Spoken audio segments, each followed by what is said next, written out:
Hello everyone, my name is Lowko and welcome to another StarCraft 2 video. What I got for you today is a viewer submitted match of Zerg versus Zerg. So I am ready for what will more than likely be a Zergling Baneling graveyard. I mean, the thing is, I've casted many of viewer submitted replays in the past, of course, already. A lot of the Zerg versus Zergs just have so many dead innocent Zerglings that it almost gets a little bit frustrating to watch. But regardless, before we get into it, let us have a look at both of these players. Spawning here in the top left hand corner of Redshift, I'm playing with the Red Zerg drones. It's, by the way, one of the maps that got added with the new StarCraft 2 season just a couple of days ago. We have none other than Freeman. Probably his friends would call him Morgan. I guess we are gonna have to refer to him as Freeman. And his opponent spawning here, all the way in the vertical, I guess, corner of the map. Bottom left, he's playing with the blue Zerg drones, and he goes by the name of Zarmakon. Zarmakon versus Freeman. Now, this map does indeed feature a very easy to take in-base gold expansion.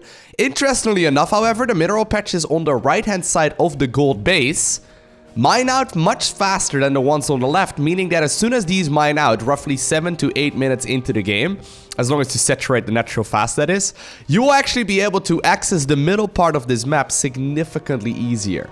It gets very, very messy, very, very fast. Now, another thing to note, by the way, is that neither of these players, while the game was loading up, or the replay was loading up, seemed to be in a league. So neither of them was actually ranked. Meaning that either they play unranked or they may very well be playing their placement matches instead. So I am ready for easily the highest level of Zerg versus Zerg that I've ever seen, where Freeman immediately indeed sent one of the overlords behind the mineral line to scout out into outer space to make sure that no enemy ships are, for example, trying to get onto this platform. And at the same time, he's making a lot of slow Zerglings already, as well as indeed another hatchery. Right, Morgan, what are you doing? Or Freeman. I mean, Freeman, what are you doing? His name is not actually Morgan, believe it or not. Yeah, so he's finally going for a gas after starting up a hatchery as part of the wall here. Now, obviously, that does mean that he's going to be very vulnerable. Zarmakon has been happily sitting there. Okay, he doesn't want to die to Mutalisk anytime soon. He's happily sitting on his golden mineral patches already, getting himself a safety Spore Crawler just in case his opponent goes for the very classic 3-minute Mutalisk rush. Couple of queens just about to join the battlefield for him as well. Let's see how quick he is on the queen injects. Come on, Zarmakon. Yes! Good job, good job. When it comes to the Zerg priority, hitting your queen injects is one of the most critical things you need to do. Just because without larva, you can't really do a whole lot. Lair coming up right now as well here for our blue player, and I wouldn't be surprised if he's gonna take indeed a third hatchery here in just a little bit. Now, a lot of slow Zerglings have already been made here by Freeman. He's now mining 6 drones into the gas here. There is no Baneling nest, there's no Zergling speed, but there are a lot of links now moving across the map. And interestingly enough, there's like no scouting information here for Zarmakon whatsoever. He is just about to send out a couple of his Zerglings on the map. Freeman is following this up with link speed as well as a bunch of drones, but these links that are meant for scouting will immediately be eaten by the other links that are now moving towards the third base here of the player in blue. A couple of spine crawlers that are coming up. Natural, or I guess this third base will immediately get cancelled here as well. I guess it's a third at the natural location, but here we go. Zerglings immediately moving up towards the high ground, and up to this point, there is absolutely nothing. Zarmakon hitting a supply block right here at 36 supply. He's not capable of producing anything, although right now he lost a lot of drones, so he can go back into unit production almost immediately as well. Zerglings now going to town on those spine crawlers. They were picked off almost immediately. Overlords finally now finishing up as well, but at this point, Freeman does not know about the golden base just yet. Zerglings now fighting against all of those drones. Apparently, the drones have decided that they were meant for fighting rather than for mining and for unit production. And while one Roach will now finally come out, he is gonna be in a world of hurt with all of these units now coming up with the surround as well. Zarmakon! If you would have just pulled all your units and not gotten supply block, you would have been in a fine spot. Just a bunch of slow Zerglings. Apparently one of the Zerglings there had to pay for this with its life as well. Bit of a blood sacrifice. But while this was all going on, right, while Mr. Freeman over here did not get his Zergling speed or you know, any upgrades for that matter. He's just simply happily mining a lot of gas. The one thing that he does have is you know, a lot of workers. He followed that up with a ton of workers. He's now sitting on 29. And while we haven't quite seen that Zergling graveyard that I expected, that I've seen so many times, there is now a Baneling nest here coming up for Freeman. So he's not giving up just yet. Guys, there's a reason why Metabolic Boost, Zergling Speed, is the greatest upgrade for Zerg to get in the early game. And that is because it gives you scouting, it gives you mobility, it gives you map control. It's extremely good. Both offensively as well as defensively. You basically never want to, unless you know very specifically what it is you're doing, you basically never ever want to skip out Metabolic Boost as your first upgrade. You kind of want to get 100 gas real fast, get Metabolic Boost, and then you're okay to pull drones out of gas again if you feel like you're getting too much of it. But Metabolic Boost is super good to get in all three matchups. There we go. As if Mr. Morgan, my god. Morgan, my god. Okay, well, he does play God in a movie, right? But anyways, Mr. Morgan here is now finally apparently listening to me from the past into the future while casting this game in the present, and he's gonna go ahead and get the Metabolic Boost going here either way. A Baneling nest? Oh my god, we're still gonna get that massacre, aren't we? Zarmakon has figured out that the counter to Zerglings in Zerg vs. Zerg is indeed going to be the Baneling. Roaches are pretty good too, though, not gonna lie, but I do think that making a lot of Banelings would not necessarily be a terrible idea. Now keep in mind, he still has been mining out of these golden minerals for a while. So this base, I mean, it's gonna run low very, very quickly. This base will soon be mined out, and he still has actually a lot of income here as well. Even though he was in a lot of trouble. Now once again, oh my god, so many Banelings moving across here as well. They are ready to kill a couple of roaches, I assume? No, there we go. Attack move has been activated here by Freeman. Freeman immediately going after as many of the roaches as he can. Zarmakon desperately trying to stack up his roaches so the opposing Banelings deal as much splash damage as possible. Queen now also being target fired down, and after that apparently the hatchery will also indeed be taking a huge amount of damage. Definitely the most cost efficient way, and I love I love how the Zergling speed finishes up right when the push ends. Couple of defensive Zerglings now though for Zarmakon will eventually be able to clean up the last of the ones from Mr. Morgan Freeman. But he will be able to at the very least deflect this for another little while. Now keep in mind, right, while that looked like it was a fight, that was terrible here for Zarmakon. No drones really went down here, and actually look at that, the map is now opening up here, but no drones really went down. And obviously the thing is, you know, a couple of roaches were killed, but not in a very cost-efficient manner here whatsoever. Once again, those Zerglings and Banelings will be facing off against each other, with the Banelings just about to be morphing in as well. A lot of... Why is he morphing in Banelings in the middle of that fight? It looked as if he had enough Zerglings there to just simply win that engagement, but morphing into Banes definitely did put him in a very awkward position. Zarmakon, you cannot do that, man. Don't hit that Baneling nest. It did nothing. You already killed one of you. Don't! Dude!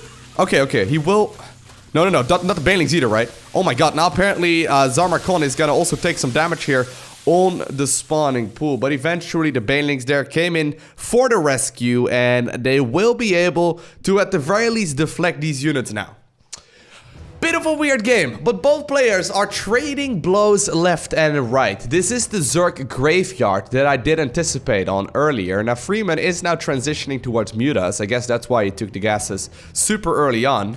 He also hasn't been doing his queen injects, but that doesn't really matter considering the fact that there is indeed that third hatchery at the front that has been happily mining for more and more time. More and more Zerglings are just about to be sent to their deaths. You ready for it? 3, 2, oh. Man, they have families too. Here come the Banelings. Oh my god, once again, Zarmakon trying his very best to just group up as many of those units as possible, so he takes tons and tons and tons of splash damage. And while Zarmakon has been under pressure this entire game long, he's now mining out the golden base. He can actually go ahead and transfer some drones over here, and even though he has lost a lot of units, I don't actually know if it's more or less than his opponent. No, look at that. 78 Zerglings died.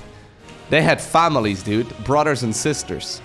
Well, apparently Zarmakondo has had enough, but of course the muta count has been building up here for a little while already. There are now 7 mutas here in total. Evolution Chamber finally coming up here as well for Freeman. Freeman are trying to take a third at a bit of a weird position. You would probably want to take the gold instead, but that does mean that right now the Roaches are moving across. And I love this, actually. Zarmakon is going to continue onwards with the pressure for a little while longer, not retreating as soon as he saw that his opponent did have a lot of mutas out as well. And while eventually these Roaches will likely be picked off, he did get a third base kill there for his trouble, while still sitting on the third base himself here as well. Oftentimes players will pull back as soon as they see mutas. Mutas take forever, man. Look at that, right? That's a small clump of mutas. They took forever killing all of those Roaches. Freeman now mining out his bases, though, very, very rapidly. He's still scouting about here with a Zergling on the right-hand side. They are just simply checking out if there are any hidden expansions or whatsoever. I love that. I can imagine that Freeman just lost a game previously to a hidden base or something along those lines, as Zarmakon lost a game because his opponent went for a bunch of mutas. Well, he had them ready at the 2.5-minute mark, just to make sure that he was not gonna die to a muta rush once again. Zarmakon apparently has somehow... Whoa!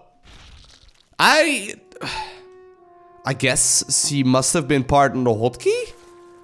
She must have been part of the hotkey where maybe she came from over here or something. That queen went on a bit of an adventure to harass the third base expansion of Morgan Freeman himself. There is now, of course, that follow-up here with the Hydralisk from Zarmakon, trying to counter as many of those mutas as he can. Now, the mutas are now coming up in pretty big numbers, and the one base that is really vulnerable does not have any Spore Crawlers at it. 2.5 minutes or not. Hydralisk then now getting the Muscular Augments upgrade as well. More and more units will be produced out of the third hatch, but they will be picked off immediately.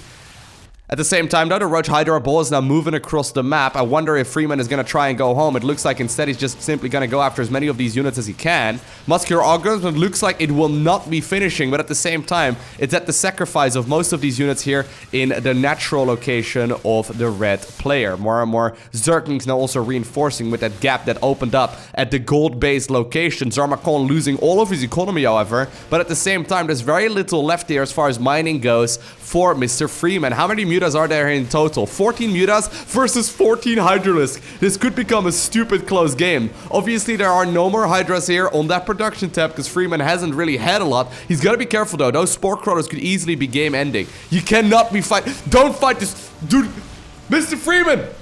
Mr. Freeman, you need all the mutas you can find. Those queens and spores, they will transfuse. No, not transfuses, but still a lot of... No, dude! Mr. Freeman! What are you...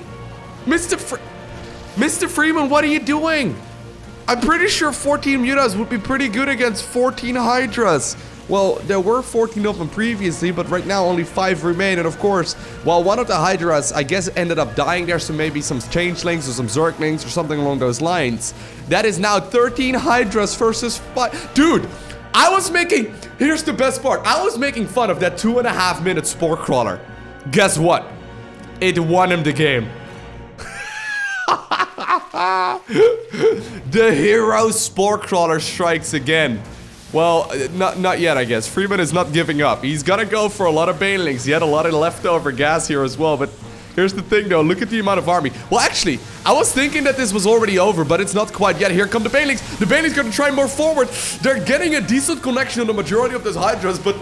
Oh no, there are just barely enough Hydras left over, and Freeman is forced to GG out of the game. The hero Spore Crawler at the 2.5-minute mark after a Zergling Baneling graveyard. I forever will be a big fan of lower league Zerg vs Zerg. It's just such an unforgiving matchup. You make one mistake and the game can be over. Apparently, that's not the case in this particular match, because this was a really solid back and forth Zerg versus Zerg, where both players indeed were either still qualifying for the new season or they were playing their very first placement matches. I hope you enjoyed watching this game. If you did, make sure you hit that like button down below, and if you want to see more, make sure you hit that subscribe button so you get a notification as soon as I upload more. If you have an awesome game of StarCraft 2 yourself as well, you can go ahead and submit it to replays at LowkoTV. Just attach the .sc2 replay file to the email, and I may very well end up casting your game here in the future. But for now, I want to thank you for watching. Have an amazing day, okay? Do not forget to smile, and I'll see you in the next one.